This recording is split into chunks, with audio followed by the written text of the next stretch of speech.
Sir, അമേരിക്കയിലെ national ഇൻ്റലിജൻസിൻ്റെ director സ്ഥാനത്തേക്ക് തുൾസി ഗബ്ബാർഡാണ് വരുന്നത്. അപ്പോൾ ഇവർ ഹിന്ദു ആണ് എന്നത് പറഞ്ഞുകൊണ്ട് ഇവർക്ക് സെനറ്റിൻ്റെ അംഗീകാരം കിട്ടില്ല എന്നൊക്കെയാണ് നേരത്തെ പറയപ്പെട്ടത്. പക്ഷേ ഇവർക്ക് അംഗീകാരം ലഭിച്ചു എന്നാണ് അറിയുന്നത്.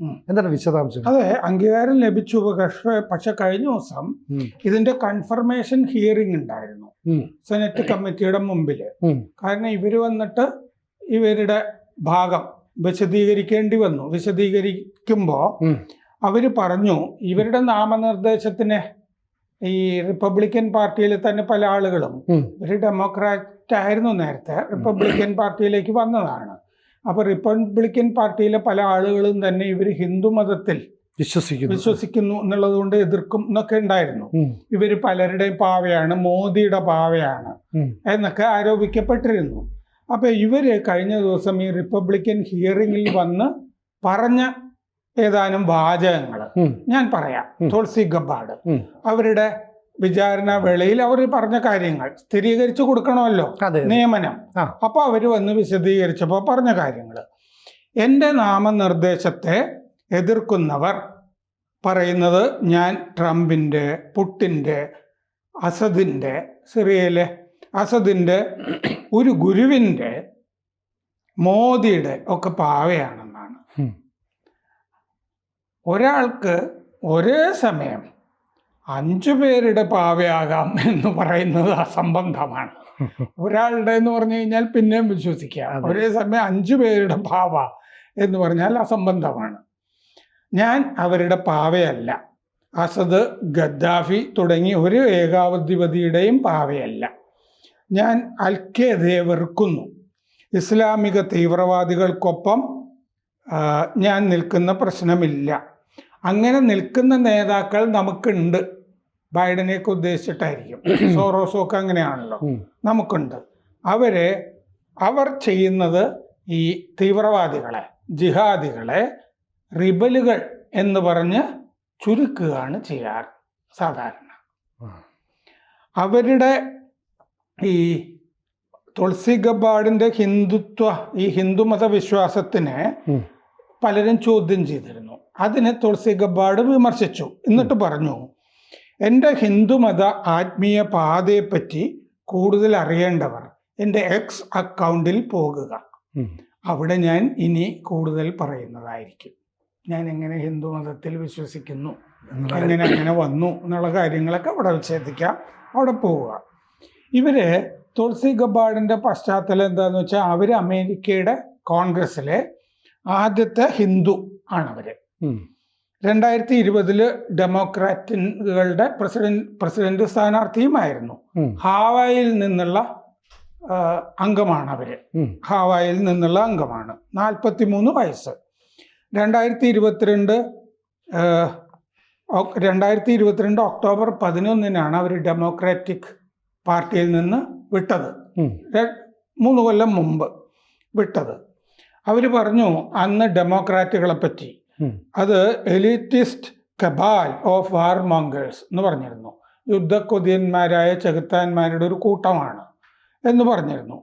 പിന്നെ ഇവർ എപ്പോഴും ഈ വോക്കിസം ഉള്ളവരാണ്. പിന്നെ വംശീയത കാണിക്കുന്നവരാണ് അത് ഡെമോക്രാറ്റുകൾ. പിന്നെ മതവിശ്വാസികളോട് എതിർപ്പുള്ളവരാണ് അവർ. ആത്മീയതയോട് എതിർപ്പുള്ളവരാണ് അവർ. പിന്നെ അമേരിക്കയെ ആഭ്യന്തര സമരത്തിലേക്ക് വലിച്ചഴക്കുന്നവരുമാണ് ഡെമോക്രാറ്റുകൾ. എന്നന്ന് ഈ രാജിവെക്കുമ്പോൾ, ഡെമോക്രാറ്റ് പാർട്ടിയിൽ നിന്ന് രാജിവെക്കുമ്പോൾ അവർ പറഞ്ഞിരുന്നു. അവർ ബൈഡനെ ഹിറ്റ്ലറോട് ഉപമിക്കുകയും ചെയ്തിരുന്നു. 2 പേരും ഏകാധിപതികളാണ് എന്ന് പറഞ്ഞിരുന്നു. 2004-05 ഈ ഹവായിലുള്ള ആർമി നാഷണൽ ഗാർഡിൻ്റെ സോൾജിയർ, പട്ടാളക്കാരിയായിട്ട് ഇവർ ഇറാഖിൽ പ്രവർത്തിച്ചിട്ടുണ്ട്. എന്ന് പറഞ്ഞാൽ ഒരു പട്ടാളക്കാരിയായിട്ട് ഫ്രണ്ടിൽ പോയി പ്രവർത്തിച്ച ആളാണ്. അത് കഴിഞ്ഞാണ് ഈ കോൺഗ്രസ്സിൽ അംഗമായത്. വൈഷ്ണവ ഹിന്ദു ആണ് തുൾസി ഗബ്ബാർഡ്. കൃഷ്ണൻ ആണ് ഇഷ്ടദൈവം. കൃഷ്ണ ഭജനുകളൊക്കെ അവർ പാടുകയും ചെയ്യും. അവർ ഈ മതനിന്ദയ്ക്കൊക്കെ എതിരാണ്. ഹിന്ദുക്കളെ അവിടെ നിന്ദിക്കുന്നവർക്കൊക്കെ എതിരാണ്. അവർ പറയുന്നത് ഈ ഹിന്ദുക്കൾക്കെതിരെ വലിയ മതനിന്ദ പദ്ധതി പലരും ആവിഷ്കരിക്കുന്നതായിട്ടാണ് പറയുന്നത്. അവിടുത്തെ ഭരണഘടനയുടെ, അമേരിക്കൻ ഭരണഘടനയുടെ ആർട്ടിക്കിൾ 6 വകുപ്പിൽ പറയുന്നുണ്ട്, പൊതുപദവിയിലുള്ളവരുടെ മതം നോക്കരുത്. പക്ഷേ ഡെമോക്രാറ്റുകൾക്ക് അതറിയില്ല. കാരണം ഒരു പൊതുപദവിയിലേക്ക് വന്ന ആളാണ് അവര്, ഇല്ലേ? ദേശീയ സുരക്ഷ, ഇതിന്റെ ഇന്റലിജൻസ്, നാഷണൽ ഇന്റലിജൻസിന്റെ ഡയറക്ടറാണ്. അങ്ങനെ ഒരു പൊതുപദവിയിലേക്ക് വരുന്നവര് ഏതു മതത്തിലാണ് എന്ന് നോക്കേണ്ട കാര്യമില്ല എന്ന് ഭരണഘടനയിലെ 6 വകുപ്പ് പറയുന്നുണ്ട്. ഇത് അവര് ആ ഹിയറിംഗിൽ ചൂണ്ടിക്കാണിച്ചു. പിന്നെ എന്തിനാണ് ഞാൻ ഹിന്ദു ആണെന്ന് പറഞ്ഞിട്ട് എന്നെ എതിർക്കുന്നതെന്ന് ചോദിച്ചു. അവര് 4 തവണ അവർ കോൺഗ്രസിൽ അംഗമായി. അവര് അമേരിക്കയിൽ സമോവയിലാണ് ജനിച്ചത്. 1 വർഷം ഫിലിപ്പീൻസിൽ ജീവിച്ചിട്ടുണ്ട്. അമ്മ ഹിന്ദു മതത്തിൽ ചേരുകയാണ് ഉണ്ടായത്. ഹിന്ദു മതം തിരഞ്ഞെടുത്തു. മക്കൾക്കൊക്കെ ഹിന്ദു പേര് വിട്ടു. അവരുടെ പേര് ഈ തുളസി എന്നല്ലാതെ സഹോദരങ്ങളുടെ പേര് ഭക്തി, ജയ്, ആര്യൻ, വൃന്ദാവൻ, എല്ലാ ഹിന്ദു പേരുകളാണ് അമ്മ ഇട്ടിരിക്കുന്നത് എല്ലാവർക്കും. ഇവർ സിനിമാറ്റോഗ്രാഫർ അബ്രഹാം വില്യംസിനെ ആണ് വിവാഹം ചെയ്തിരിക്കുന്നത്. ഇവരുടെ അച്ഛൻ മൈക്ക് ഗബാർഡ് സെനറ്ററാണ്, പക്ഷെ ഡെമോക്രാറ്റാണ് അച്ഛൻ. ഇവർ റിപ്പബ്ലിക്കനാണ്. എപ്പോഴും ഇവർ ഭഗവത്ഗീതയിൽ തൊട്ടാണ് കോൺഗ്രസ്സിൽ സത്യപ്രതിജ്ഞ ചെയ്യാറ്. അംഗമായിട്ട് സത്യപ്രതിജ്ഞ ചെയ്യുമ്പോൾ 2012 സത്യപ്രതിജ്ഞയും ഭഗവത്ഗീത തൊട്ടിട്ടായിരുന്നു. അത് ഉള്ളില് ശാന്തി വളർത്തുന്ന ഗ്രന്ഥമാണ് എന്ന് ഭഗവത്ഗീതയെ പറ്റി അവർ പറഞ്ഞിട്ടുണ്ട്. ഇറാഖിലൊക്കെ മരണം വന്ന് മുട്ടി വിളിച്ചപ്പോഴും എനിക്ക് ആശ്വാസം തന്നത് ഭഗവത്ഗീതയാണ് എന്ന് അവർ പറഞ്ഞിട്ടുണ്ട്. 2017 ഒരു ഭഗവത്ഗീതയിൽ തൊട്ടാണ് സത്യം ചെയ്തത്. ജന്മാഷ്ടമിക്ക് അവരെല്ലാവർക്കും ആശംസകൾ അർപ്പിക്കാറുണ്ട് സ്ഥിരമായിട്ട്. പിന്നെ മോദി യോഗാ ദിനം, രാജ്യാന്തര യോഗാ ദിനം ആചരിക്കാനായിട്ട് ഐക്യരാഷ്ട്രസഭയൊക്കെ പ്രേരിപ്പിച്ചപ്പോൾ ഇവര് മോദിയെ അഭിനന്ദിച്ചിരുന്നു. മോദി അമേരിക്കയിൽ ചെന്നപ്പോൾ മോദിക്കും ഇവരൊരു ഭഗവത്ഗീത സമ്മാനിച്ചിരുന്നു. അത് മുമ്പേ അവർക്ക് കിട്ടി. വീട്ടിൽ സൂക്ഷിച്ചിരുന്ന പഴയൊരു ഗീതയാണ് മോദിക്ക് കൊടുത്തിരുന്നതെന്നാണ് എൻ്റെ ഓർമ്മ, വായിച്ചതായിട്ട് ഓർമ്മ. അങ്ങനെ ഭഗവത്ഗീതയും കൃഷ്ണനെയൊക്കെ സ്നേഹിച്ച് ഹിന്ദുവായി ജീവിക്കുന്ന ഇവർക്ക് അമേരിക്കയിലെ ഇന്നത്തെ അവസ്ഥയിൽ പൊട്ടിത്തെറിക്കേണ്ടി വന്നു. ഈ ഹിയറിംഗ് കമ്മിറ്റി കൺഫർമേഷൻ ഹിയറിംഗിൽ എന്തായാലും അവർ ഡയറക്ടർ ഓഫ് നാഷണൽ ഇൻ്റലിജൻസ് ആവില്ല എന്ന് പലരും വിചാരിച്ചിരുന്നു. പ്രത്യേകിച്ച് ഡീപ് സ്റ്റേറ്റ് അമേരിക്കയുടെ സോറസിൻ്റെ ഒക്കെ നേതൃത്വത്തിലുള്ളവർ എപ്പോഴും ഇവർക്കെതിരെ ഈ മതം പറഞ്ഞിട്ട് ഇവരെ കുത്താറുണ്ട്. അവർക്ക് കുരുവിട്ടുമല്ലോ ഇവർ ഹിന്ദു ആയതുകൊണ്ട്. മാത്രമല്ല ഹിന്ദുമതം സാമാന്യം നന്നായി അവിടെ പ്രചരിക്കുന്നുമുണ്ട്.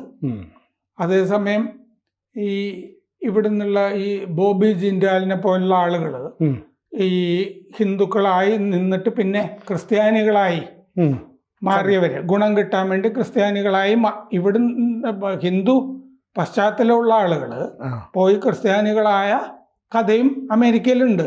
അപ്പോഴാണ് അവിടെ നിന്നുള്ള ഒരാൾ ഹിന്ദു മതത്തിലേക്ക് ചേരുന്നത്. അതിനാണ് വല്ലാത്തൊരു വിമർശനമായിട്ട് വന്നിരിക്കുന്നത്. അവര് പലരുടെയും പാവയാണ്, ആകരുത് എന്നൊക്കെ പറഞ്ഞിട്ട്. അപ്പൊ സെനറ്റിന്റെ ഇന്റലിജൻസ് കമ്മിറ്റി ഹിയറിംഗിൽ നല്ല ഒന്നാന്തരം പ്രകടനമായിരുന്നു തുളസി ഗബാർഡിൻ്റെത്. ഞാനൊരു ഹിന്ദുവാണ്, അതിലാർക്കാ ഛേദം എന്നാണ് അവർ ചോദിച്ചത്. സാർ, ഇതിനകത്തൊരു ആരോപണം ഉന്നയിച്ചിരിക്കുന്നത് പുട്ടിൻ്റെയും അസദിൻ്റെയും കൂടെ പാവയാണെന്ന് പറഞ്ഞല്ലോ. ഇപ്പം മോദിയുടെ ആണല്ലേ പിന്നെ ട്രംപിൻ്റെ ആണെന്ന് പറഞ്ഞാൽ ഓക്കെ, ഇതെന്താണ് ഇങ്ങനെ ഒരു കണക്ഷൻ വന്നേക്കുന്നത്? അതെന്താന്ന് വെച്ചാൽ അവർക്ക് ഭീകരന്മാരുടെ ഒക്കെ ആളാണ് ഇവര്, ബന്ധമുള്ളതാണ്.